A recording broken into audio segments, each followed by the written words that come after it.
Buon pomeriggio, un'altra puntata di preview, sempre il Catania in primo piano che va verso la partita con l'Altamura. Ha parlato già il tecnico toscano pochi minuti fa, un'oretta fa circa, e ascolteremo ancora le sue parole, parte delle sue parole durante la nostra trasmissione, e poi parleremo ovviamente anche del Messina e del Trapani che si avviano con animi diversi e contrapposti al prossimo derby. Ne parleremo con i miei compagni di viaggio abituali, Carlo Breve. Ciao Carlo. Ciao Marco, buon pomeriggio a tutti. Ermanno Florio, ciao Ermanno. Buon pomeriggio Marco, buon pomeriggio a tutti quanti. E l'altra mia compagna di viaggio che è Anna, ciao Anna. Ciao, buon pomeriggio a voi, buon pomeriggio invece a voi che ci state seguendo. Noi vi invitiamo a partecipare alla puntata scrivendo al 342 77 12 855. Allora Anna, io ritorno subito da te, diamo il quadro del programma della prossima giornata di campionato, sappiamo ovviamente del Catania e del derby fra Messina e Trapani, ma andiamo a vedere quelle che sono le altre partite e la classifica. Prende il via la 28ª giornata di campionato questa sera alle 20:30 con Picerno-Taranto. Domani alle 17:30 Casertana-Avellino, Juventus Next Gen Giuliano, Latina-Benevento e Turris-Cavese. Domenica 23 febbraio alle 15 Altamura-Catania, Crotone-Monopoli e Foggia-Potenza. Alle 17:30 Sorrento-Cerignola.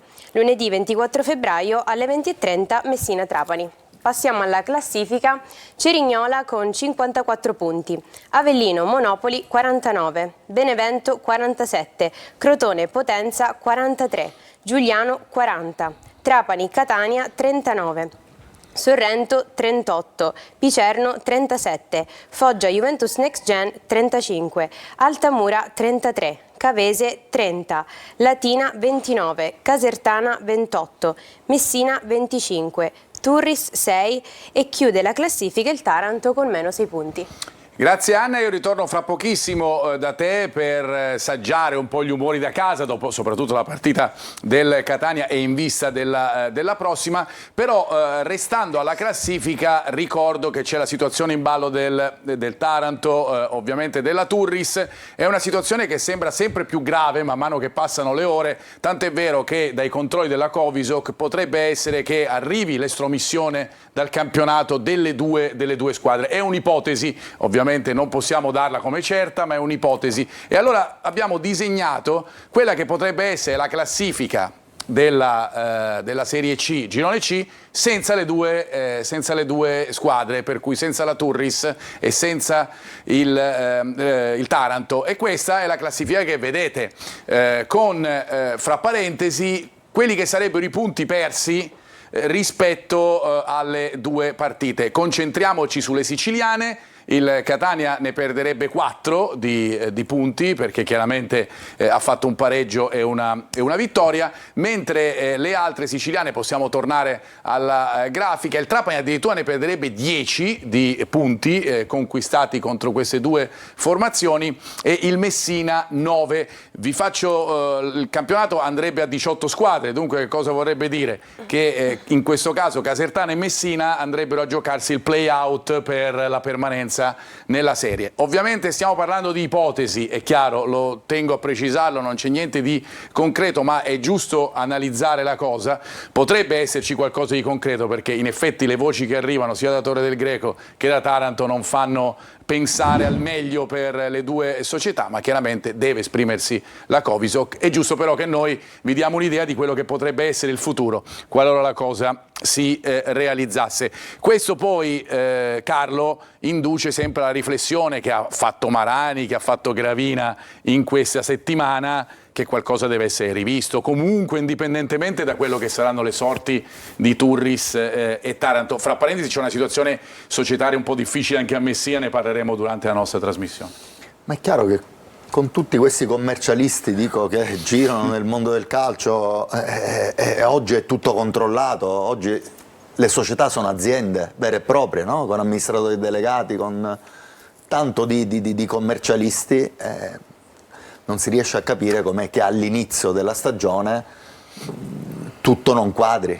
Secondo me deve essere tutto perfetto all'inizio della stagione per evitare poi che i campionati vengano venghino falsati, perché è un campionato falsato. Ovviamente sarebbe un campionato. Il Catania credo un che campionato ci guadagnerebbe sì, in tal senso. Ma al di là di questo, comunque è ovvio che tu ti ritroveresti a più di tre quarti di stagione, se non di più, con due squadre che non esistono più. È chiaro che sarebbe un campionato, come dici tu, falsato, certamente condizionato da quello che sta succedendo. Sembrava appunto che tutto fosse più sereno, più chiaro, che i controlli fossero maggiori, superiori, eppure però ci ritroviamo in situazioni come queste. Chiaramente se ci sono novità vi aggiorneremo durante la trasmissione, ma era giusto insomma darvi un po' il quadro della situazione al momento. Invece adesso concentriamoci sul Catania. Concentriamoci sulla partita con l'Altamura, andiamo a sentire Toscano, primo intervento di Toscano oggi in conferenza stampa, che parla ancora della partita con la Casertana e dei giudizi che sono arrivati subito dopo la partita con la Casertana. Sentiamo. Non abbiamo fatto un buon secondo tempo, perché secondo me il primo tempo equilibrato, una partita sporca da parte di tutte e due le squadre. Il secondo tempo non abbiamo fatto bene, secondo me. Dopo il rigore procurato, dove si poteva fare molto di più, ci sono degli errori di letture individuali che si potevano evitare. La squadra è stata poco lucida, molto frenetica, poco coraggiosa. L'abbiamo analizzata lunedì la partita, il secondo tempo con i ragazzi. Mi aspettavo più veemenza nel secondo tempo, ma anche nei minuti finali, negli ultimi 20 minuti, per inerzia o per volontà di volerla portare a casa, e questo non c'è stato. Non si può passare, perché noi ci facciamo trascinare dai giudizi in base al risultato. Noi passiamo la stessa formazione da Monopoli, che abbiamo fatto una grande partita, a Caserta, e tutto è giusto, e tutto è sbagliato in una settimana, andiamo dietro ai giudizi solo per il risultato. Dobbiamo stare sereni e tranquilli, migliorare certe cose, perché dove non abbiamo fatto bene il secondo tempo bisogna fare qualcosa in più, spingere di più, stringere i denti di più, perché poi nei cambi, quando trovi Guglielmotti che ha 50 minuti, doveva essere sostituito e non ha un sostituto, e ti devi accontentare di quello che può dare in quei 90 minuti. Dobbiamo crescere in coraggio, in prendere iniziativa e rischiare qualcosa in più, anche di perderla la partita, piuttosto che accontentarsi di un pareggio in casa con la Casertana. Allora, concentriamoci su queste prime parole di Toscano. La parola che emerge di più è coraggio. Se l'ha ripetuta 3, 4, 5 volte. È quella la reale differenza fra Monopoli e la partita con la Casertana, Carlo? Ma per tante cose, io l'ho ascoltata tutta un Sì. po' la conferenza stampa, dice anche delle cose esatte il mister. Chiaramente la squadra è mancata, si è impaurita col pareggio della Casertana, all'inizio la del squadra si è secondo impaurita, non ha più trovato le energie per ribaltare e portarla dall'altro lato. Anche il primo tempo, lui parla di un primo tempo sporco, secondo me anche il primo tempo è stato insufficiente da parte del Catania. Vorrei capire il motivo dal punto di vista prettamente tattico, e nessuno è riuscito a fare questo tipo di domanda. Il Catania contro squadre schierate 4-3 ha sempre avuto un dominio feroce della pressione. Sì. Il Catania fa un pressing di contrapposizione. Invece nel caso della partita con la Casertana? Io, ci fossi stato io, avrei chiesto perché Jimenez usciva sul terzino e non usciva Guglielmotti, Ne o parlerà non usciva, di Jimenez, ne parlerà di Jimenez, o non usciva Toscano, lo dall'altro sentiremo. lato Celli. Sì, sì. Qual è il motivo? Ok, e questa è una, Io questo gli avrei è una chiesto, situazione che perché appunto... dal punto di vista tattico abbiamo assistito a un Catania diverso, un pressing di contrapposizione diverso rispetto a tutte le altre volte contro le quali si è giocata con questo sistema di gioco. E forse ha influito appunto anche questo modo di giocare di Jimenez anche sulla sua prestazione, probabilmente, oltre al fatto che era un po'... No, sai, questo Marco, la giornata storta ci può stare di un giocatore, ci mancherebbe. Jimenez non era in brillante giornata, così come non lo erano altri giocatori. Molti. Non solo Jimenez. Molti. Ad esempio, appunto, parleremo fra poco, Ermanno, di De Rose, altro giocatore importante, fondamentale per il Catania.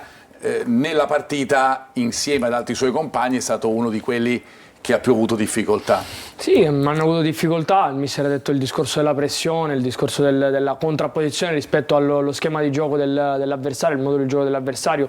Effettivamente abbiamo sempre analizzato anche qui il discorso della pressione del Catania, che ha portato molte volte al gol delle azioni pericolose, ricordo proprio quella con l'Altamura nel girone d'andata, e sicuramente è stata una pressione diversa, sicuramente la presenza di Celli e non quella di Anastasio ti ha abbassato sulla sinistra, quindi Celli io l'ho visto più come quarto difensore, cioè l'ho visto più come diciamo, presente nella linea difensiva che nella linea di centrocampo.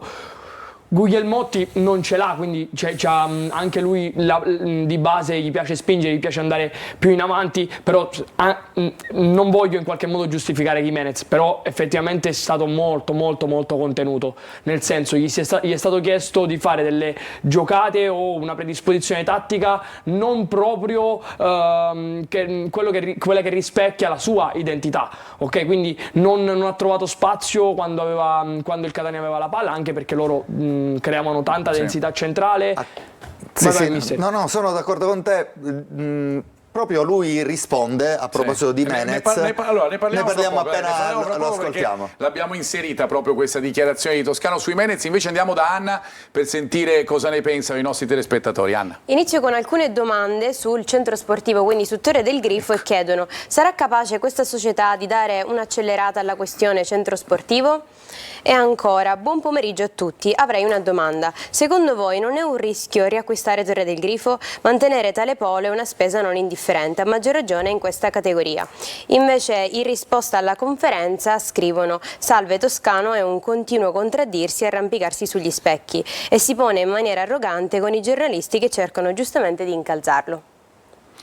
Allora, andiamo prima sulla situazione di Torre del Grifo. Innanzitutto corrisponde al vero che è stata una visita da parte di Pelliga, di Ross Pelliga, insieme al fratello Paul, proprio al centro sportivo, eccoli inquadrati proprio nella giornata in cui erano stati anche a Torre del Grifo. Ovviamente per quanto riguarda l'investimento, certo che è un investimento, così come sarebbe un investimento costruirne uno ex novo. Ovviamente bisogna vedere quali ricavi ci sono per quello che eventualmente si deve pensare, eventualmente il Catania arrivasse a riprendersi Torre del Grifo, si deve pensare come, se solo attraverso i campi e gli spogliatoi, oppure se riattivando il polifunzionale proprio per averne dei ricavi. È chiaro che ci vuole chi a livello amministrativo gestisca al meglio tutto, perché chiaramente stiamo parlando di una struttura che, soprattutto se presa in Serie C, non è la stessa cosa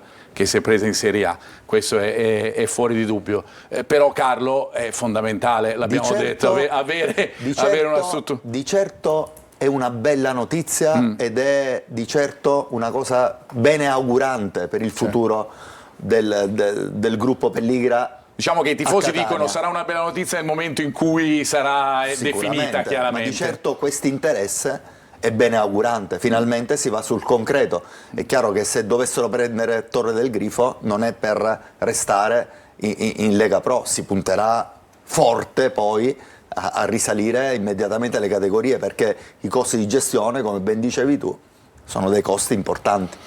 Andiamo a sentire ancora Toscano, perché appunto i telespettatori ovviamente hanno delle idee sulla conferenza stampa e su quello che dice Toscano. Sentiamo che cosa ha detto invece sull'avversario del Catania, sull'Altamura, che affronterà domenica alle 15. L'Altamura viene da una buona partita col Monopoli, da un buon momento. Ormai il campionato, tutte le partite sono difficili, perché ognuno per i propri obiettivi dà qualcosa in più, le partite si diminuiscono, quindi l'obiettivo da raggiungere lo devi raggiungere il più prima possibile in poche partite, quindi sono partite tutte toste. Una squadra dinamica, una squadra che devi prendere con le pinze, però ci vuole il miglior Catania come quello di Monopoli per venire a capo di questa partita.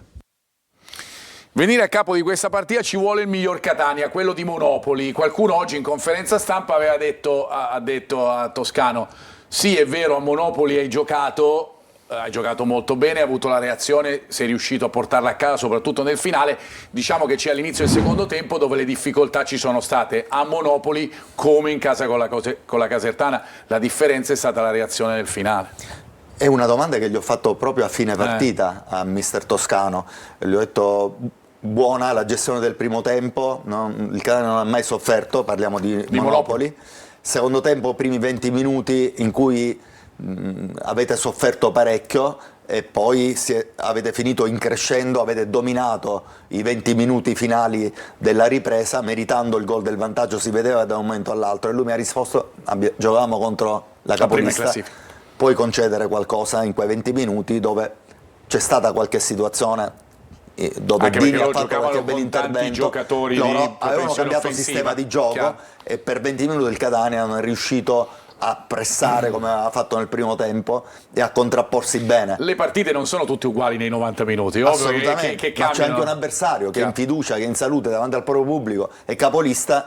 Ci sta che il Catania nei primi 20 minuti del secondo tempo, con un sistema di gioco che il Monopoli aveva cambiato per sopperire allo svantaggio, fosse un tantino in difficoltà. Bella la reazione, ed è giusto che il mister dica: la squadra poi ha reagito bene, ha avuto coraggio, cosa che non ha fatto nel secondo tempo della partita contro la Casertana. Anche perché parla degli ultimi 20 minuti, mi sei parlato adesso tu pure degli ultimi 20 minuti, gli ultimi 20 minuti con la Casertana, 3 palle gol diciamo della squadra rossoblu, quindi sicuramente è differente. Poi lui parla di mancanza di lucidità, parla di Guglielmotti, quindi anche lì il discorso deve giocare Guglielmotti 90 minuti, ma in realtà sulle gambe ne ha 50. Vabbè, l'ha ridetto oggi, no? Se sono tutti indisponibili, quelli che ci sono devono giocare di più. È il cane che si morde la coda. Esatto. È normale che sia e secondo me, tanto nelle sue parole, si può anche sul discorso del campo, prima si parlava di Torre del Grifo, diciamo che una critica velata su determinati tipi di gestioni, mercato, gestioni campo, gestioni rosa, gestioni giocatori che hai preso ma che possibilmente a me non interessavano, parlo di Toscano, ecco, non a me personalmente, però diciamo questo ci fa capire che comunque qualcosa non va proprio alla grande tra la comunicazione tra la società e la parte così la come parte bisognerà tecnica. vedere come Toscano, bisogna vedere anche come Toscano e il suo staff gestiscono poi la ripresa dei giocatori per poi mettere nelle condizioni di giocare al meglio. Torniamo da Anna perché voglio sentire altre domande da casa e poi ascoltiamo ancora Toscano. Ancora messaggi sulla conferenza, ci scrivono: per rispondere sul fatto che il Catania ci guadagnerebbe non so fino a che punto, in quanto dato che non li ha incontrati nel girone di ritorno avrebbe 2 turni di riposo. Giuseppe da Mascalucia. Invece Enzo da Priolo Gargallo: è inutile sperare ancora in qualcosa di eccezionale, faremo sicuramente playoff ma solo per programmare il prossimo campionato. Altro messaggio molto simile: secondo me l'obiettivo del Catania è ancora quello di arrivare ai playoff. Sì, è quello l'obiettivo di adesso, certo non può essere quello del primo posto, prenderebbero in giro in questo momento i tifosi dicessero una cosa di questo tipo, è chiaro che però playoff ci devi arrivare nel miglior modo possibile, anche tentando appunto di recuperare, magari ne parleremo quando parleremo della probabile formazione, anche tutti i giocatori che sono oggi, Toscano ha parlato di Montalto e Stoppa che si allenano già in gruppo da 2 o 3 giorni, bisognerà vedere come, se verranno o potranno essere utilizzati nella partita di Altamura. Per quanto il nostro amico da casa che il Catania riposerà in quelle 2 partite e chiaramente non prenderà punti, è verissimo. Però ha fatto 6 punti, ne ha fatti 4, quindi tante squadre hanno fatto i 6 punti. Anche bisognerà vedere poi in generale. Mister, anche quello ti può aiutare, 2 giornate di mi riposo, sembra che sia un infrasettimanale, non vorrei sbagliarmi, una delle 2. Sul discorso degli indisponibili, degli infortunati, parlo per la gestione non prendi punti, però per la gestione del gruppo, ma per arrivare al meglio a questi playoff, sicuramente cercando di piazzarti nel modo migliore, ma arrivando al meglio anche ha parlato di Luperini, oltre a quelli che hai detto tu Marco, ha parlato di Luperini ha bisogno di tempo, ha bisogno di recuperare, ma soprattutto condizione, oltre che la parte muscolare, atletica, fisica, però ha bisogno di condizione, quindi anche lì sempre parlando dei subentrati che non hanno cambiato la partita, a differenza di Monopoli, quando Corallo, esempio su tutti, ha trasformato completamente il Catania, questa volta non è stata la stessa cosa con i 4. A proposito di questa volta, accennavi ovviamente alla partita con la Casertana, hai fatto nella prossima grafica che vedremo anche un po' le pulci al Catania in questa partita con la Casertana, qualche dato che però riassume come sia stata, noi abbiamo titolato così, una partita da dimenticare. La partita da dimenticare, il mister Toscano parla del discorso della differenza tra il primo e il secondo tempo, che sicuramente è stata una differenza abissale, però in generale se andiamo a vedere i dati di tutta la partita vediamo un Catania che non è stato mai veramente presente e pericoloso nella tre quarti avversaria, perché 5 tiri totali e solamente uno in porta, a differenza dei 9 e 7 della Casertana, mi fanno intendere l'ho vista la partita, però uno che vede solamente i dati, guarda solo i numeri, dice il Catania ha sofferto, è stato in difficoltà per tutta la partita, non solamente per il secondo tempo. E poi sapevamo un pochettino che il pallino del gioco poteva essere più in mano degli uomini di Pavanel, però anche lì il Catania non può, secondo me, per il tipo di blasone che è il Catania, non può sempre solo concedere spazio e dominio all'avversario. Il Catania, come dice anche giustamente Toscano, ha bisogno anche un pochettino di coraggio in più, no? Quando c'è la palla, di dominare il palleggio, di rischiare qualcosina in più, perché dal rischio ci trovi il vantaggio, no? Dal rischio, dal muovere la palla anche nella tua tre quarti, trovi lo spazio dietro e poi il lancio lungo viene, ma è successivo a uno svuotamento di spazio, perché se loro ti vengono ad attaccare alti sicuramente ti liberano lo spazio alle spalle. Quindi c'è stata la domanda sulla palla lunga. La palla lunga, se gestita bene, può essere utile, come è stata per esempio a Picerno, però non può essere uno schema di gioco, non può essere uno schema di gioco, non può essere un principio dominante. È logico. E poi la cosa che mi salta all'occhio, che ve l'ho voluta mettere, è il discorso dei cross riusciti. Sì. Cioè 11% di cross riusciti vuol dire che su 10 cross uno solo è stato realmente a servizio del compagno, e questo è un dato nella Serie C, dove si gioca tanto con questi traversoni, soprattutto con i quarti, che può essere Celio, può essere Anastasio, può essere Guglielmotti e Raimo, che vanno spesso negli ultimi 20 metri e cercano tanto questa palla dentro, per giocatori come De Paoli, giocatori come Inglese, che sono forti sul colpo di testa. Fare un 11% di cross riusciti è un dato un po' allarmante. Andiamo a sentire Toscano ancora sul sistema di gioco. Qualcuno gli ha chiesto: ma non avete un'alternativa ad esempio alla difesa 3 oppure sui Menez, visto che prima ne parlavamo? Sentiamo. Non ci credo ai moduli, perché noi quando, faccio un esempio, quando noi giochiamo contro una squadra che gioca a 4, se i nostri esterni salgono sui terzini, come difendi? A 4. Quindi non ci sono dei moduli predefiniti. E come l'approcci la partita, con quanta energia, con quanta voglia, con quanta determinazione fai quello che hai preparato. E ormai i sistemi di gioco lasciano il tempo che trovano. I Menez, è una giornata no. E gliel'ho detto pure al ragazzo e ne era convinto. Già dall'inizio, già dal riscaldamento l'avevo visto io da sopra. Non dipende dalla posizione, perché dopo ha giocato a Monopoli. Stessa cosa. Era una giornata no, e deve capire che nelle giornate no deve essere più lucido e pensare più a quello che serve alla squadra, non che serve ai Menez. E questo l'ha capito, perché ci ho parlato con un ragazzo e ha capito che già dal riscaldamento era una giornata no per lui.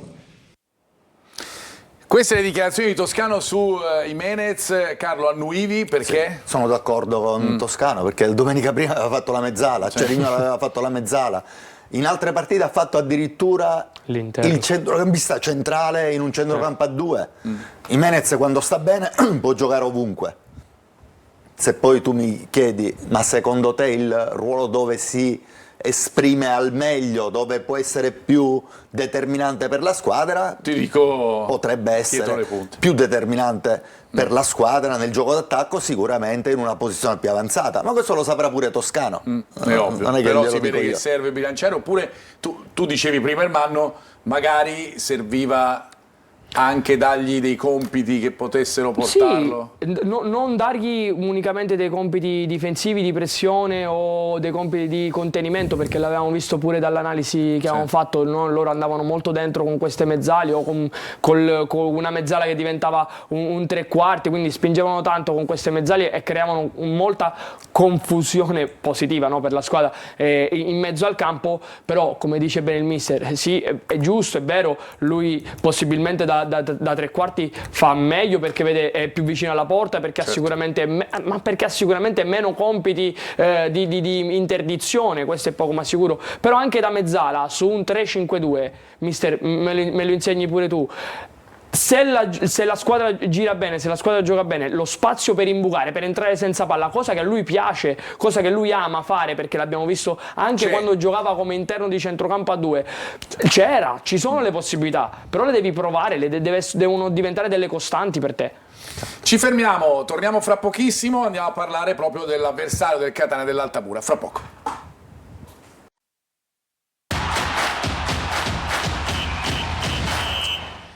Seconda parte della nostra trasmissione, andiamo dritti verso l'avversario del Catania, il team Altamura, come noi lo chiamiamo. Andiamo a vedere direttamente quelli che sono le grafiche con cui presentiamo le squadre avversarie, innanzitutto con l'allenatore della squadra pugliese che riassumiamo appunto, le cui caratteristiche riassumiamo appunto attraverso questa grafica con le precedenti 3 stagioni ovviamente e anche la promozione in Serie C, insomma un allenatore che sta fra parentesi anche facendo bene, tutto sommato. Ricordiamoci che è una neopromossa l'Altamura. Andiamo a vedere poi invece il giocatore più rappresentativo, abbiamo scelto quello più rappresentativo del momento, perché è un giocatore che sta facendo veramente molto bene, 5 gol tutti segnati negli ultimi 2 mesi e mezzo, stiamo parlando di Mattia Rolando, e 5 assist in questa stagione. E poi lo stato di forma dell'Altamura, perché ne parleremo fra poco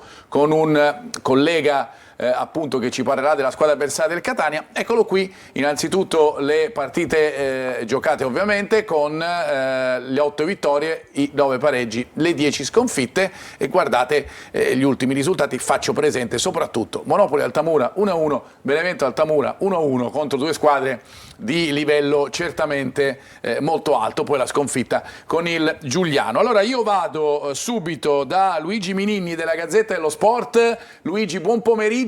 Allora raccontaci un po' meglio che cosa si può aspettare il Catania da questo Altamura. Ciao Luigi.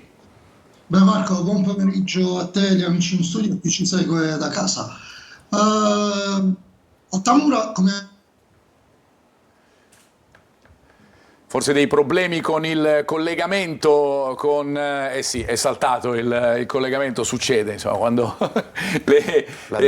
la modernità certe volte porta anche a questo. Allora, andiamo subito, in attesa di ripristinare magari il collegamento, andrei a vedere le statistiche a confronto per andare a valutare quelle che sono le differenze, come al solito, e le similitudini, le usiamo anche per questo. Ermanno, vista dai dati e vista dai posizionamenti in classifica delle 2 squadre nel girone, legati ovviamente alle voci che tu indichi, chiaramente, sembra una partita fra 2 squadre dello stesso livello? Sì, più che dello stesso livello sicuramente abbastanza equilibrate, cioè sarà una partita equilibrata dal punto di vista, come possiamo vedere per esempio, dei tiri in porta, dove sia il Catania che l'Altamura hanno la stessa diciamo, percentuale di tiro, lo stesso dato.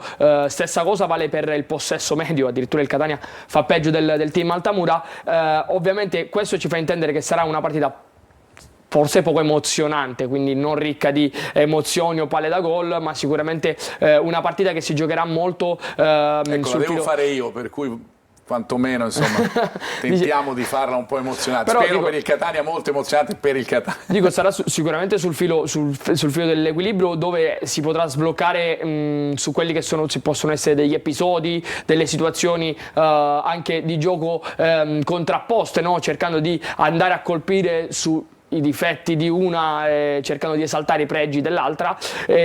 La cosa che diciamo differenzia in qualche modo Catania e Altamura sono proprio i tiri subiti e i passaggi nella tre quarti avversaria. Vediamo infatti che il Catania è più dominante, è più presente come passaggi nella tre quarti avversaria rispetto all'Altamura, lo è. Diciamo, è una caratteristica del Catania anche per i riferimenti offensivi che ha il Catania, che sono dei giocatori che sicuramente amano palleggiare nella tre quarti, amano toccare tante volte la palla anche addirittura dentro l'area, e il Catania che ha una percentuale di diciamo pericolosità sui tiri subiti ovviamente inferiore rispetto all'Altamura. Quindi l'Altamura è sicuramente una squadra che non concede tantissimo, però quando concede, lo vedremo soprattutto dai tagli, soprattutto per delle disattenzioni, delle distrazioni, delle marcature un pochettino deboli, si può approfittarne. Si può approfittare di quelle piccole dimenticanze. Torno dal collega che abbiamo riperfezionato il collegamento con te, Luigi. Torno dunque a te e alla domanda precedente. Magari avrai ascoltato anche quello che abbiamo detto adesso in studio. Che cosa si deve aspettare il Catania? Ho ascoltato giusto gli ultimi secondi, concordo con l'analista che effettivamente ci sono soprattutto degli errori individuali alla base delle occasioni in rete concesse dall'Altamura. Il Catania deve attendersi un campo caldo, anche se sicuramente con il Massimino non ha nulla a che vedere, stiamo parlando di un campo dove vanno poco meno di 3.000 spettatori e con circa 1.900 posti riservati alla squadra di casa. Però quelle persone sono a ridosso del campo, per cui l'ambiente è piuttosto caldo. Viceversa, l'Altamura è una squadra che si esprime meglio in trasferta che in casa, ma non perché giochi in ripartenza, perché anche in trasferta spesso pianta le tende nella metà campo avversaria. A Monopoli, domenica scorsa, è finita la settimana scorsa, è finita 1-0, ma al di là dei rimpianti per il rigore al 93esimo in favore del Monopoli che c'era, il rigore che stiamo vedendo proprio adesso, francamente l'ha visto solo l'arbitro. Però è stato parato, dai, alla fine 1-1 come il risultato, diciamo. Però effettivamente il Monopoli nel secondo tempo, a parte quel rigore, ha tirato in porta una volta sola. E per una squadra che sta perdendo in casa contro una squadra che deve salvarsi, sarai d'accordo con me che è veramente poca cosa. Però quando ti distrai, e l'Altamura non è una squadra che può permettersi distrazioni, perché non ha, qui invece si è distratto il portiere non è una squadra che ha delle individualità straordinarie, ha dei buoni giocatori di categoria, ha un allenatore che mette in campo la squadra piuttosto bene e ha un entusiasmo che dopo un avvio veramente traumatizzante con 4 sconfitte nelle prime 4 partite si è buttata veramente alle spalle, per cui è una squadra in fiducia, è una squadra che attende adesso ulteriori buone notizie dalla Covisoc, perché per Turris e Taranto. Turris e Taranto ormai, insomma, se anche le vincessero tutte, il Taranto è matematicamente dietro. La Turris ci vorrei, saremmo nella fantascienza se la Turris. Luigi, senti, io ritorno perché di questo tu ovviamente non hai partecipato alla prima parte della nostra trasmissione, ne abbiamo già parlato sia di Turris che di Taranto. Voglio tornare invece sulla situazione Altamura per chiederti invece più da vicino e più relativo alla partita con il Catania, soprattutto sulle sostituzioni dei 2 squalificati di Silletti e di Bumbu. Quali sono i giocatori che entrano in ballottaggio? L'unico che possa veramente sostituire Silletti, che ormai con l'altro centrale ha composto la coppia inossidabile di questa squadra, è Sadichi, peraltro un giocatore molto più fisico di Silletti, anche molto più esperto, è un autentico globetrotter del calcio, perché ha passaporto canadese, credo sia nato in Germania da genitori kosovari, quindi è un bel pot di varie etnie che si racchiudono in questo giocatore. Comunque è un Marcantonio superiore a 1,90 m, un difensore centrale di stampo classico, quindi per la sostituzione di Silletti non ci sono dubbi. La sostituzione di Bumbu in realtà non è tutto questo grosso problema, perché Bumbu non è, quando tutti i giocatori sono disponibili, la prima scelta nel suo ruolo. Vero. Lui nelle ultime settimane ha giocato molto per le indisponibilità di Pinto, che invece è completamente recuperato, e di Franco, che a Monopoli è riuscito a giocare un'oretta, per cui contro il Catania dovrebbe giocare, se non tutta la partita, quasi. Senti, soluzioni in attacco invece? No, in attacco c'è un ballottaggio tra Ridwan Palermo e l'altamurano Simone, però probabilmente sarà scelto Palermo, che è il giocatore sicuramente più esperto e più di impatto fisico sulla partita. Simone è un ragazzo molto giovane, molto volenteroso, però non ha quella punta di malizia in aria che invece ha il suo concorrente. Sui lati c'è poco da discutere, Rolando da una parte scusate, Leonetti dall'altra. Luigi, io ti ringrazio, grazie per tutto quello che ci hai raccontato sull'Altamura. Ci vediamo domenica allo stadio, ci ritroviamo lì. Un buon pomeriggio. Però. Ciao Luigi, buon pomeriggio e grazie. Allora io torno invece da Anna, perché andiamo a sentire ancora qualche domanda da casa e poi torniamo a concentrarci sull'Altamura. Anna. Ci sono pareri contrastanti sulla partita con l'Altamura, ci scrivono: sono certo che ad Altamura la squadra giocherà bene, mi sembra che questa squadra abbia più voglia di combattere quando è lontano dal Massimino, come se lo stadio di casa rappresentasse una pressione. Invece Mario ci scrive: buon pomeriggio, non vorrei essere una cucca, ma domenica ci aspetta una sconfitta se giochiamo come abbiamo giocato con la Casertana. Passo a una domanda per Carlo. Chiedono: per Carlo, quando rientrerà Di Gennaro, Del Fabbro va in panchina? Allora, prima facciamo rispondere Carlo. Va in panchina. Quest'ultima. Quest'ultima, sì, certo. Avrà bisogno di un periodo di riadattamento sicuramente Di Gennaro. Fra parentesi, secondo me oggi Toscano ha fatto capire che la settimana decisiva sarà la prossima, non quella di adesso. Quindi avrà bisogno di un periodo di riadattamento. Del Fabbro secondo me sta facendo bene finora, quindi bene, avrà anche il problema di scegliere Toscano e le alternative sono importanti. Sicuramente Di Gennaro, quando renderà in condizione, sarà una pedina importante per la difesa del Catania. Vabbè, per quanto riguarda i tifosi, è normale, c'è chi la pensa nera e c'è chi la pensa bianca. Poi, io dico, bisogna vedere il Catania come impatterà questa gara, se avrà smaltito le scorie di questo mezzo passo falso contro la Casertana. Però la stranezza di questa stagione va detta, perché ogni volta noi diciamo, ad esempio prima della Casertana avevamo detto certo affronterà la partita perché con la serenità della vittoria di Monopoli, invece non è stato così.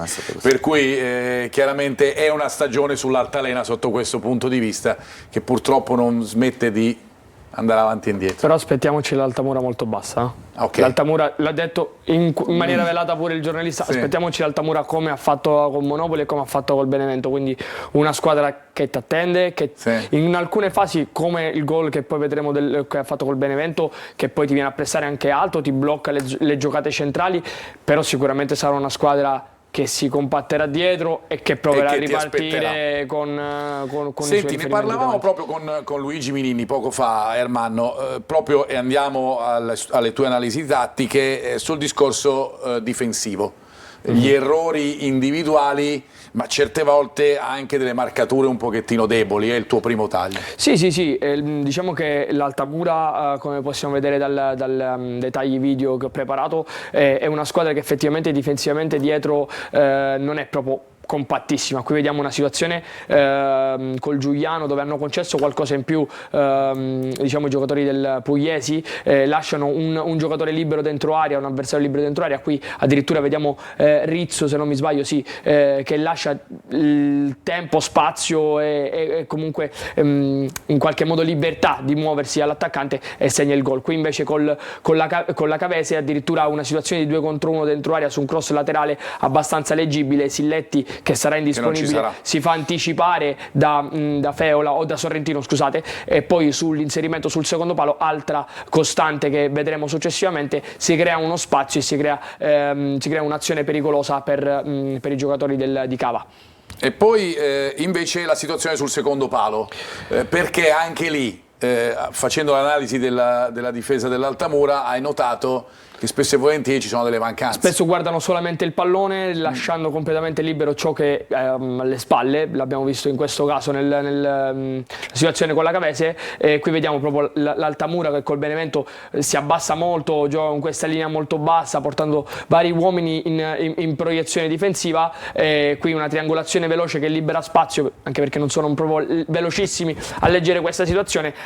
Giocata sul secondo palo libera con uomo e spazio completamente lasciato, situazione molto pericolosa per il Benevento. Qui vediamo una situazione diversa, sempre da palla che da laterale viene dentro il campo, tutti i marcatori, i difensori guardano il pallone disinteressandosi di ciò che c'è alle spalle, e in questo caso poi il calciatore va al tiro, però avesse cercato un lob sul secondo palo possibilmente staremmo parlando o di un gol o comunque sicuramente di un'altra azione pericolosa.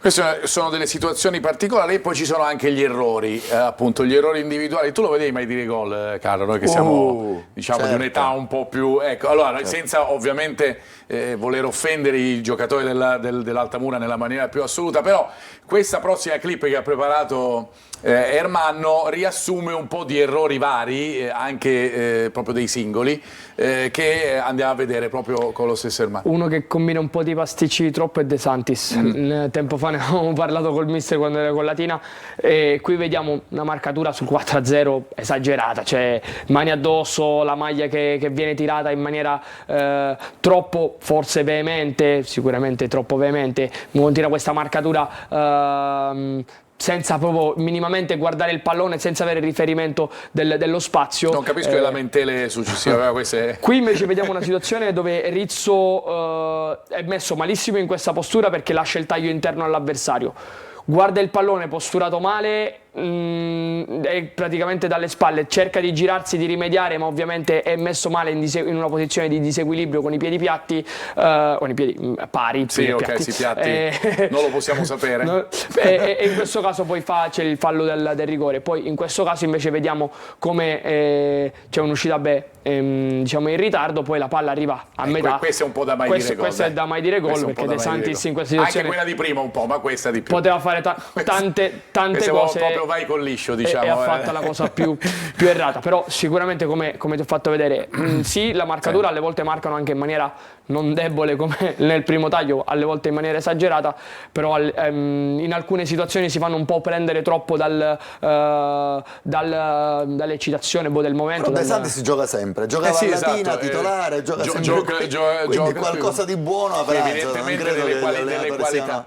No, perché su certi aspetti è anche un buon marcatore, fastidioso, è uno che comunque sa andare bene di testa, sa dominare a livello fisico. Abbiamo messo in un minuto, in un taglio di 50 secondi, tanti errori, ma chiaramente poi la partita è fatta di tanto altro. Noi ne abbiamo analizzate 4-5. Però come ti avevo detto il discorso degli episodi, no? In situazioni anche come il Catania che non brilla in quest'ultimo periodo, soprattutto nella partita con la Casertana, per sviluppo offensivo, diciamo come poteva essere un Benevento tipo, la ricerca dell'episodio, dell'errore avversario potrebbe essere una chiave importante.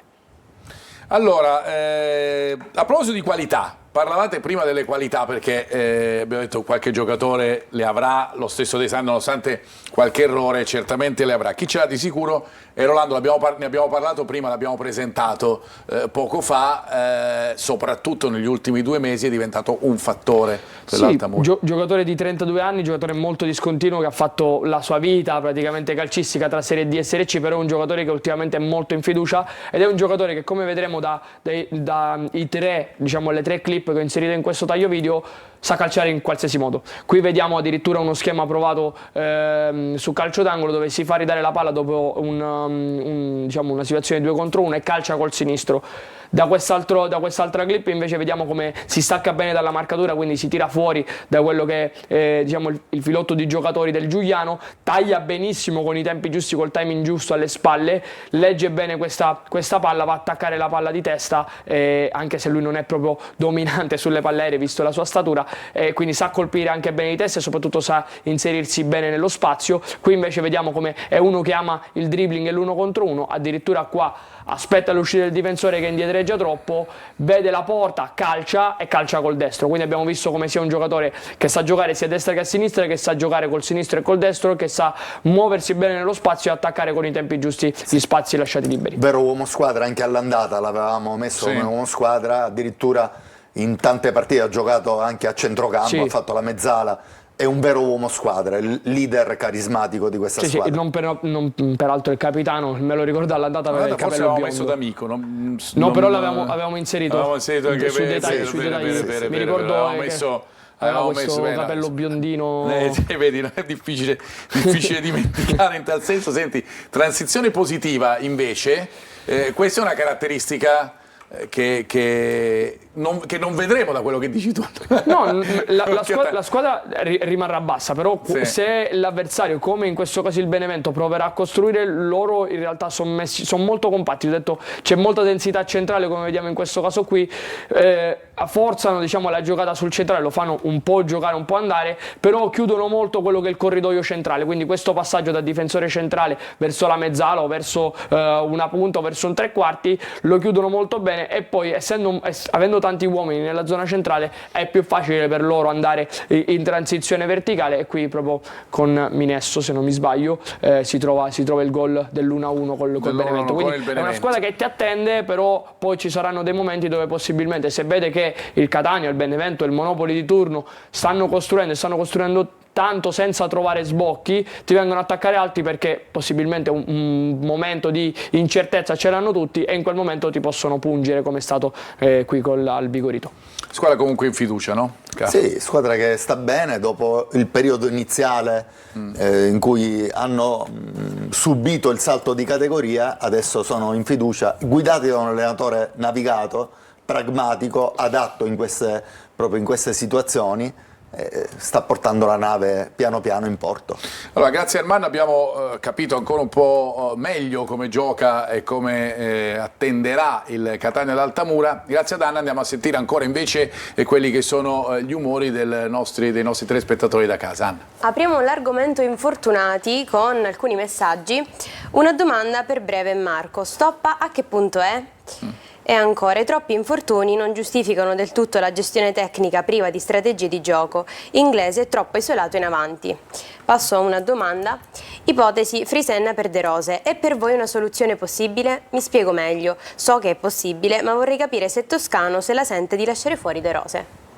Circostanze. Questo dovremmo chiedere a Toscano. Dalle parole che ha detto conferenza stampa, in i non giornalisti non possono entrare, però dico. Dalle parole che ha detto in conferenza, ha detto che Frisenna può essere una soluzione a partita in corso. L'altra domanda? L'altra domanda di Stoppa. Ha detto che è da 2 giorni che si allena col gruppo, ha fatto 2 allenamenti col gruppo, quindi se domani dovesse andare tutto bene, vi dico che l'hanno visto anche bene, vi posso aggiungere anche questa cosa, poi sarà a disposizione. Vedremo se lo farà partire dall'inizio, mi sembra abbastanza difficile, più complicato, però a partita in corso può spaccare la partita. Può essere un giocatore che può cambiare l'incontro. La terza domanda era su Inglese. La terza domanda era su Inglese, però meno male che abbiamo Ermanno. Allora, rispondi tu allora su Inglese. No, il discorso di Inglese è un po' isolato. Sicuramente sì. Ma non c'è una seconda punta in questo momento. Teoricamente ci sarebbe De Paoli, che però domenica non è stato, ma veniva da una settimana un po' particolare. Dovremmo capire se questa settimana si è allenato, con continuità. Ricordo anche che De Paoli ha giocato la media di circa 40 minuti a partita anche col Giuliano, perché a Monopoli col Giuliano secondo me la media è anche più bassa, forse anche a Monopoli Inglese non era solo, c'era De Paoli che ha fatto un ottimo lavoro per 50-55 minuti. Il nostro telespettatore ha chiesto di De Rose. Ci siamo concentrati proprio con una lente di ingrandimento sul centrocampista del Catania, perché qualcuno, probabilmente la domanda, può giocare Frisenna al posto di De Rose, magari nasce da questo, dal fatto che si vede un De Rose un po' calante nelle ultime partite. Ermanno? Marco, diciamo la lente di ingrandimento te l'ho scelta io, anche perché De Rose diciamo nelle ultime prestazioni non lo. Questa è, diciamo, sono i dati sull'ultima partita, quella con la Casertana, però diciamo che non abbiamo visto un capitano, un leader, un personaggio che comunque negli anni passati è stato un vincente. Mi sono segnato tra gli altri la vittoria in C2 col Cosenza nel 2008-2009, la vittoria col Cesena l'anno scorso, un sacco di promozioni, tante promozioni, però quest'anno non è mai incisivo. Sia ho messo il dato qualitativamente sui passaggi riusciti, solamente il 79% dei passaggi riusciti, che non è poco, è vero, però per un centrocampista centrale, per uno che deve mettere qualità, che deve comunque in qualche modo pulire, come si suol dire, le giocate della squadra, è un dato che non spicca per qualità. Stessa cosa vale per quelli che sono i passaggi chiave. Media di passaggi chiave praticamente sotto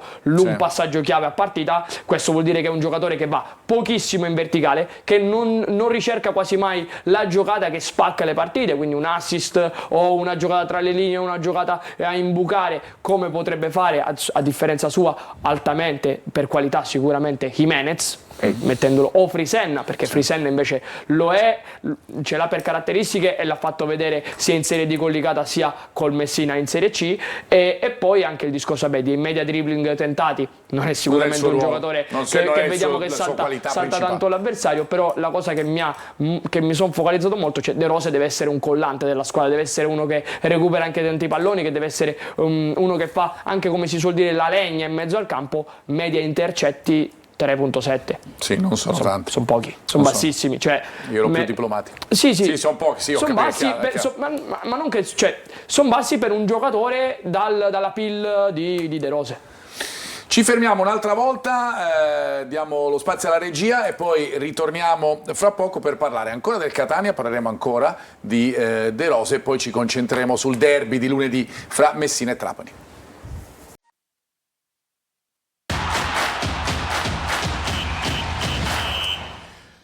Terza parte della nostra preview, andiamo subito a parlare del derby, sarà fra 3 giorni, ma certamente un derby importante, quello fra Messina e Trapani, e lo facciamo con i nostri 2 colleghi, come sempre, con Francesco Triolo e con Franco Camarasana. Ciao ragazzi, buon pomeriggio. Buon pomeriggio a tutti. Buon pomeriggio da Trapani. Mi rimproverano dalla regia che vi chiamo ragazzi, vabbè, ma comunque dai, ci sta, insomma, alla fine ci sta. Soprattutto... Bisogna vedere chi è che ti rimprovera. Infatti.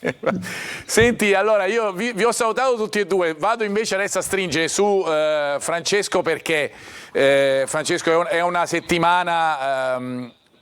fra le tante, noi le abbiamo sempre definite strane, no? Quelle del Messina, però questa lo è forse ancora di più, tant'è vero che si è dovuto mettere in mezzo anche il sindaco, no? Per riuscire a tentare di trovare qualche soluzione. Più che strana, questa è una settimana al limite della disperazione, qua siamo a scrutare l'orizzonte in attesa che arrivi qualche buona nuova, ma in questo momento non ce ne sono davvero. Il mancato pagamento dei contributi fiscali con gli oneri contributivi sicuramente ha creato grande preoccupazione in una piazza che dovrà fare i conti, oltre che con la classifica deficitaria, anche con una penalizzazione in arrivo.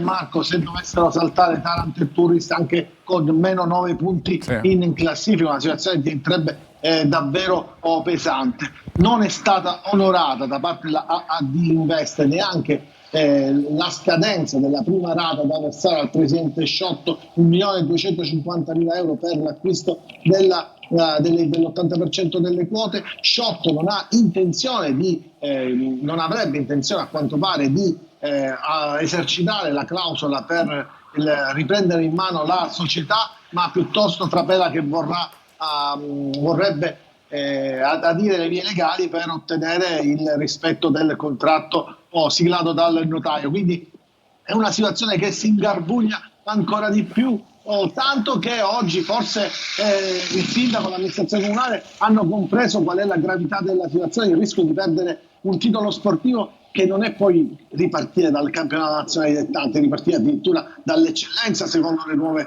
normative della federazione. E oggi a incontrare il direttore sportivo del Messina, che qualche giorno fa ci ha messo la faccia insieme ai giocatori e al tecnico con una conferenza autoconvocata, e se vuoi sentiamo le sue parole. Andiamo ad ascoltarle. Sotto questo punto di vista l'idea che è venuta è quella di lanciare un appello pubblico per evitare appunto una condizione che potrebbe portare non al fallimento amministrativo ma a quello sportivo, affinché la città riesca con tutte le sue forze imprenditoriali, e qua faremo poi un ragionamento, a dare un contributo in una situazione nella quale c'è una nave senza nessuno al timone. Di fatto, se la società riuscisse a versare l'importo che deve versare in un tempo breve, c'è la ragionevole possibilità, ecco, diciamo così, che questa penalizzazione non sia così severa e quindi potrebbe consentire alla società, alla squadra in questo caso, di potersi giocare fino alla fine l'obiettivo salvezza, perché l'interesse è sicuramente quello di mantenere la squadra nella serie in cui milita. Ciccio ha parlato di nave senza guida, insomma, più chiaro di così. Senza timoniere, perché non si riesce a rintracciare né la nuova proprietà né la vecchia proprietà in questo momento, e sono parole che pesano in una giornata come questa, alla vigilia del derby col Trapani. E questo è stato soltanto l'estratto, un minutino di una dichiarazione che è durata un quarto d'ora, in cui si è fatto appello alle forze imprenditoriali della città per cercare di trovare i soldi, quantomeno per limitare la penalizzazione in arrivo. Difficile che si riesca a trovare una soluzione migliore in tempi brevi, e quindi tutto diventa più complicato. Come ti dicevo, l'hai detto anche tu, c'è il derby col Trapani all'orizzonte lunedì, una partita che ha un trittico difficile per i giallorossi, ma fondamentale. Trapani, Monopoli e Avellino, squadre tutte di testa. Il Messina ha dimostrato contro il Benevento che ha le potenzialità adesso, dopo la campagna di rafforzamento, di giocarsela con tutti, ma riuscirà anche mentalmente in questa situazione a giocarsela senza macigni sulla testa. Del resto anche Petrucci e Crimi l'hanno detto un paio di giorni fa: entrare in campo pensando di metterci tutto e poi conquistare i punti e poi vederseli togliere perché non c'è società che rispetta le scadenze, quindi fare tutto in maniera più complicata. Senti Francesco, andiamo a dare uno sguardo a quella che può essere la probabile formazione. Ovviamente mancano 3 giorni, per cui non è facile, però soprattutto in un momento come questo, però andiamo a dare un'idea di quella che può essere la probabile del Messina. Ma il Messina, guarda, già ha trovato una sorta di quadra, esatto, rispetto anche ai nuovi, all'arrivo di Banchieri. Questa è una formazione che è quella che abbiamo messo anche la settimana scorsa, perché dovrebbe essere bene o male questa. I dubbi possono essere Costantino o Luciani davanti, dipenderà dalle condizioni di Costantino. Non sta bene Chiarella, quindi è infortunato, quindi non sarà della partita. Bisogna capire se Elia ce la possa fare, e il dubbio a centrocampo più che altro è quello tra Garofalo e Petrucci. Abbiamo messo Garofalo, ma potrebbe giocare tranquillamente Petrucci, si capirà nei prossimi giorni. È una partita dove, oltre più che la formazione, più che gli uomini iniziali, conterà molto la testa. Grazie Francesco Triolo, ti ringrazio come sempre. Alla prossima, salutami lo stretto, e invece vado da Franco Cammarasana per sentire invece qual è la situazione in casa Trapani, con Antonini che non perde mai occasione di mandare messaggi. L'ultimo mi sembra in ordine di tempo qualche ora fa, in cui chiedeva di fermarsi, che il campionato si fermi, vero Franco? Esatto. Io prima di parlare di Antonini vorrei accennare, all'inizio Carlo Breve parlava si chiedeva come mai molte società si trovano in difficoltà pur avendo a disposizione dei bravi commercialisti eccetera, via discorrendo. Io stamattina ho avuto la fortuna di incontrare un bravo commercialista che fino a qualche anno fa è stato il commercialista di una società di calcio professionistica.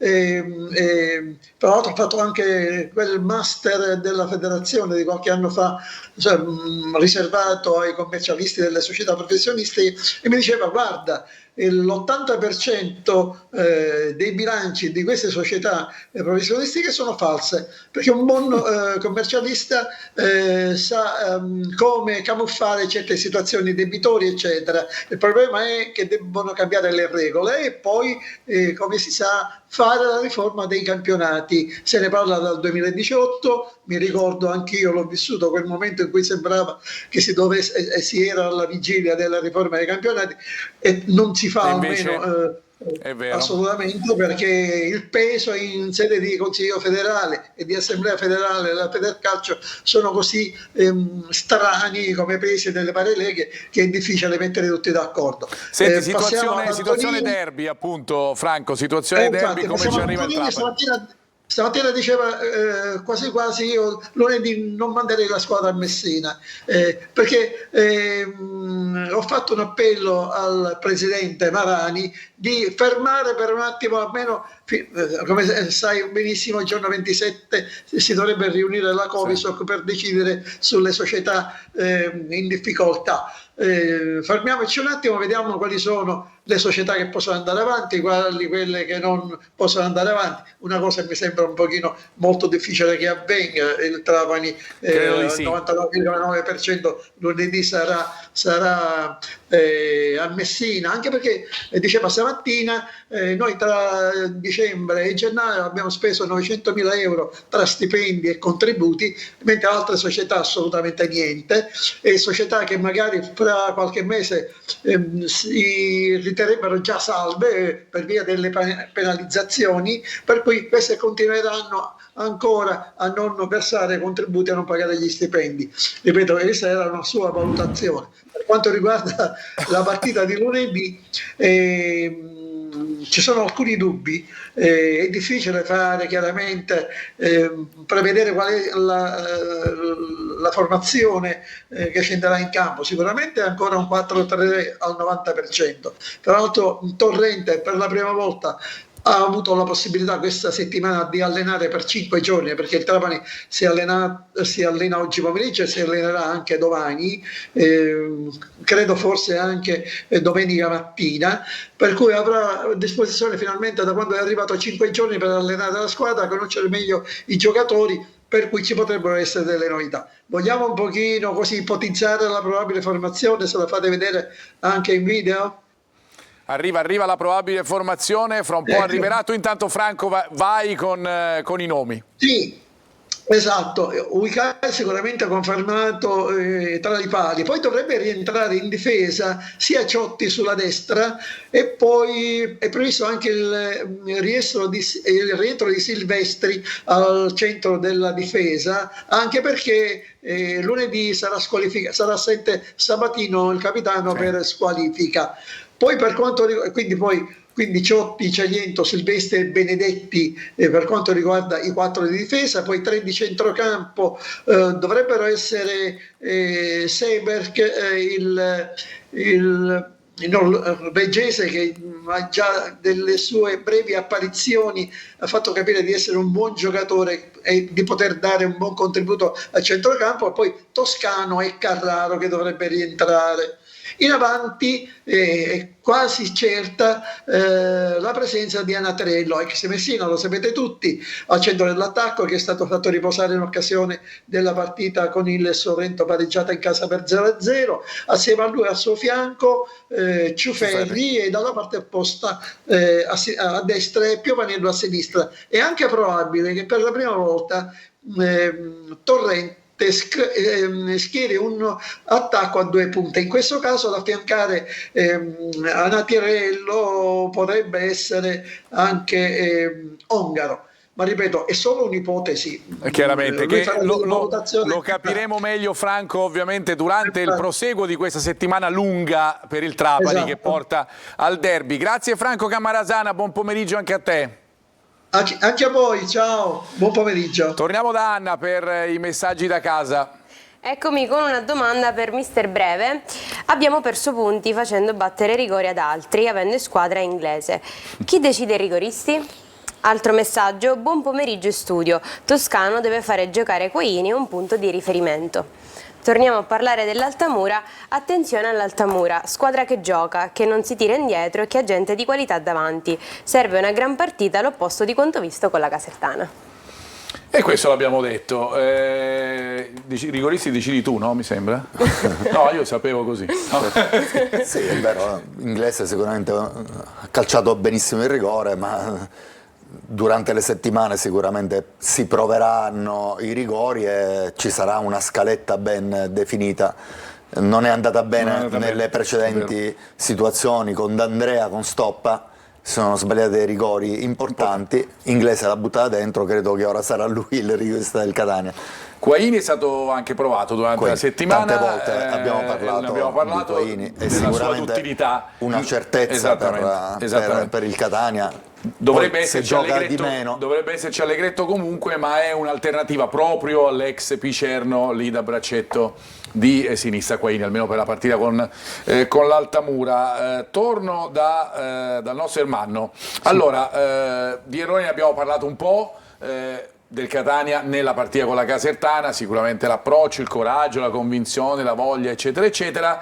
Parliamo invece degli errori che poi hanno portato al gol dell'1-1, al rigore e poi di conseguenza al gol prima dell'1-1. parliamo degli errori, perché ne aveva parlato pure il mister Toscano in conferenza, ha parlato proprio di alcuni errori individuali nell'azione che ha portato poi al rigore del pareggio della Casertana. Vediamo proprio dalla prima clip come si trova un uomo tra le linee libero non marcato. Qui in qualche modo io ho ipotizzato, per mia tipologia, diciamo, quello che mi piace vedere un po' il centrale, in questo caso del Fabbro, rompere la linea e andare in pressione. Qui vediamo una situazione molto pericolosa di Allegretto in 1 contro 1, che gestisce molto bene in maniera fisica con mano. Qui vediamo invece Celli su questa seconda palla in ritardo sull'inserimento di Giano della parte di destra, e poi Allegretto che aveva fatto sicuramente un'ottima protezione, un'ottima marcatura sull'attaccante della Casertana, forse un po' preso dalla foga, un po' preso dall'entusiasmo di aver fatto una buona giocata, decide di andare in contrasto, allungare la gamba in una situazione dove in realtà, se si vede bene, lui la palla non la vede, cioè non che non la vede perché non la sta guardando, ma non la vede perché si trova l'uomo davanti. Quindi in quel caso lì è meglio forse aspettare, anche perché il giocatore è laterale, poi c'è il compagno vicino, quindi poteva sicuramente gestirla meglio. Però l'errore, secondo me, alla base è l'uomo libero in quella zona centrale, che non bisogna lasciare, perché ovviamente gli proponi campo e gli fai vedere la porta, che è la cosa che devi evitare, e soprattutto il ritardo nella marcatura di Celli, che arriva anche con qualche secondo di ritardo. E porta poi al rigore per il fallo su Giano, mi sembra di sì, e poi al rigore trasformato da Carretta. Questione marcature, abbiamo parlato prima di De Rose, sarà un protagonista anche del tuo prossimo taglio, ovviamente senza voler gettare la croce addosso a nessuno, però chiaramente analizziamo un po' le partite e hai trovato anche questo. Marco, guarda, penso che all'interno del gruppo una cosa fondamentale, il mister che ha allenato per tanti anni lo sa, il capitano deve essere qualcuno che si tira la squadra, che deve essere simbolo, emblema di sacrificio, di senso di appartenenza, di voglia di sacrificarsi per i compagni. Qui dal taglio video, che poi ora riprenderemo dall'inizio, ti faccio vedere come in realtà questo De Rose, proprio in questa situazione, in questa partita non lo fa. In questa situazione, poi nella partita poi possibilmente lo fa, però in questa situazione pecca molto in questo. Qui vediamo una situazione dove il Catania è coperto bene, perché si gioca delle 2 contro 2, 2 contro 2 e un 1 contro 1 centrale, e lascia un giocatore libero dentro area. Quindi fino a qui il Catania è in superiorità dentro area. Da questa palla laterale c'è un'ottima copertura sia di Allegretto che di Raimo, su uno scambio poi di marcatura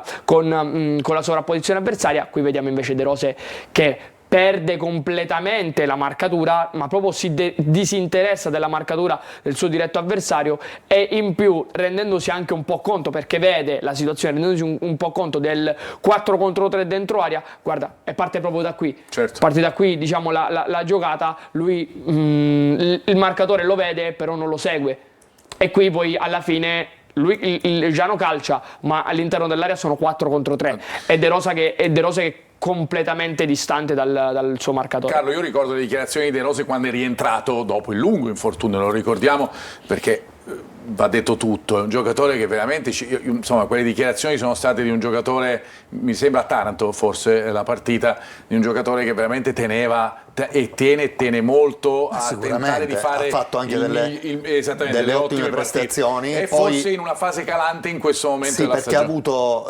l'indisponibilità a Cerignola, dove ha avuto la febbre, non ha fatto un'ottima partita, non ha fatto una buona partita contro il Monopoli, secondo me, e domenica è stato abbastanza in sofferenza, quindi 2 gare che è un tantino in difficoltà, ma ci sta dopo che aveva fatto, dopo il rientro, 2 o 3 partite di buon livello.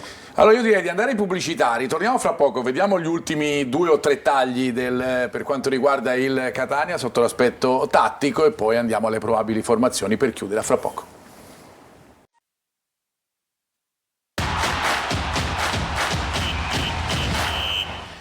Ultima parte della nostra preview, io torno subito da Ermanno perché eravamo arrivati alla dimenticanza su alcune marcature, poi parliamo anche dell'attenzione, no?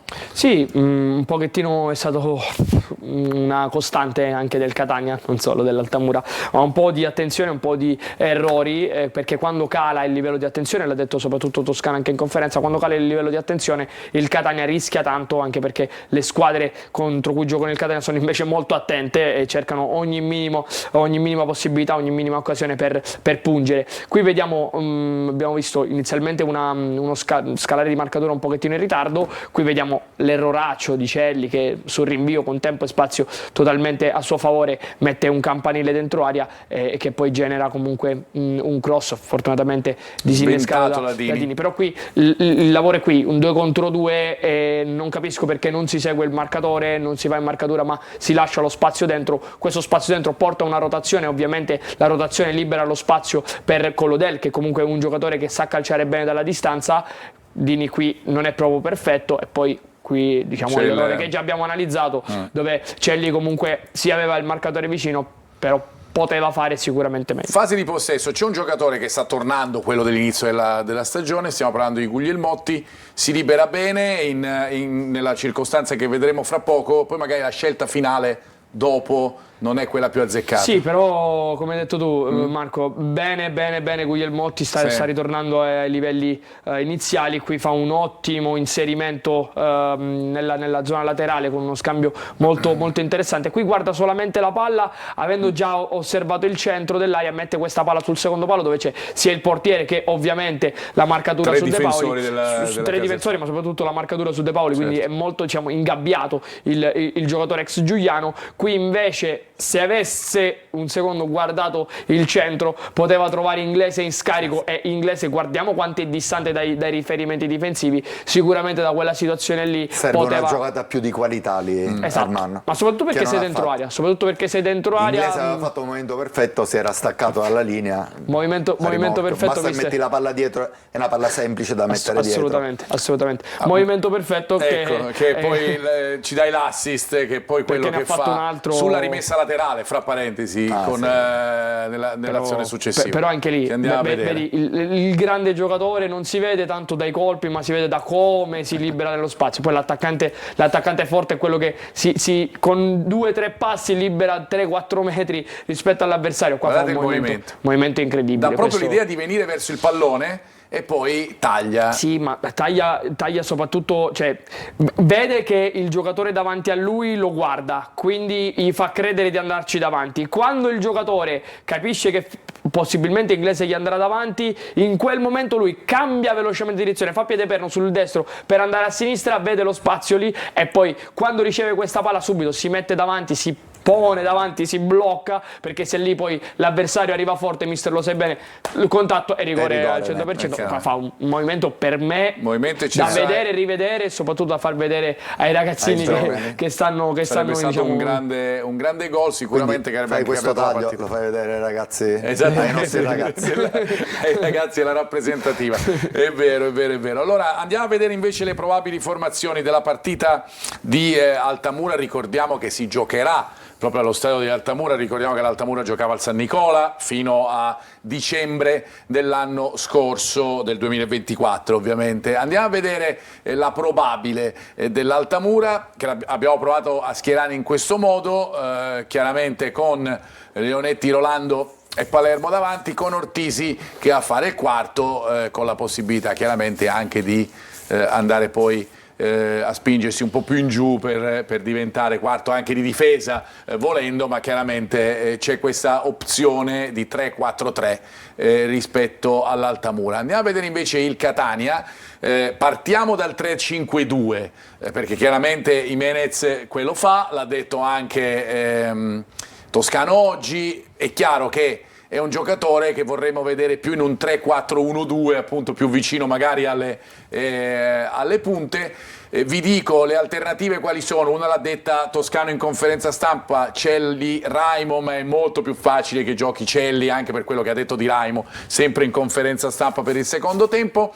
Allegretto con Quaini, ma c'è Allegretto, se Allegretto sta bene gioca Allegretto, e poi per il resto l'unica alternativa potrebbe essere la situazione Stoppa, perché se Stoppa sta bene potrebbe essere un giocatore che magari dall'inizio o a partita in corso potrebbe rilevare De Paoli, e chiaramente a quel punto lì magari Menez andare proprio con Stop diventerebbe un 3-4-2-1 per il Ti dico, vedendole così a voce ferme, se loro dovessero giocare con 4 a centrocampo, con solo 2 in mezzo, Gimenez tra le linee, giocare da 3 quarti, secondo me lo possiamo anche in alcune situazioni rivedere. Ma Poi ripeto, si abbassa con le rotazioni, poi il mister ci ha detto proprio questo, i moduli valgono poco, con le rotazioni lo potremmo di nuovo rivedere tra le linee o comunque nella 3 quarti. Noi partiamo dal 3-5-2 perché Sì, quello perché poi che abbiamo certo, visto certo. nelle ultime 2 partite, ci basiamo su quello che vediamo chiaramente, però è ovvio che Gimenez è un giocatore che può andare lì a dar manforte alle 2 punte. Gli arbitri, per concludere per la partita di Altamura, per vedere quelli che saranno Mastro Domenico di Matera, vicino, fra parentesi ad Altamura, molto vicino, dovrà fare poca strada, contrariamente a noi, per arrivare lì, e poi ci sono Renzullo di Torre del Greco e Peloso di Nichelino, che sono i 2 assistenti, e Maresca il quarto ufficiale. Sono le 4 e mi sembra che siamo rimasti nei tempi come sempre, abbiamo concluso. Grazie a Carlo Breve di nuovo. Grazie a te Marco e buon pomeriggio a tutti. E ci ritroviamo prossimamente nei Esatto. nostri studi, così come ci ritroviamo invece venerdì con Ermanno. Ciao Ermanno, buon pomeriggio anche a te. Buon pomeriggio Marco, buon pomeriggio a tutti. Così come ci ritroviamo di sicuro con la nostra Anna. Ciao cara. Ciao Marco, grazie, e grazie a voi per averci seguito. Io vi aspetto venerdì prossimo alle 14:30. E grazie alla nostra Anna che ha dato anche l'appuntamento per preview, l'appuntamento con lo sport su Telecolor, ovviamente la partita con diretta stadio a partire dalle 14:30, domenica i collegamenti, e poi i collegamenti allo stadio e le interviste post gara, e poi lunedì si torna con anteprima corner con Corner, e noi ci rivediamo venerdì. Ciao.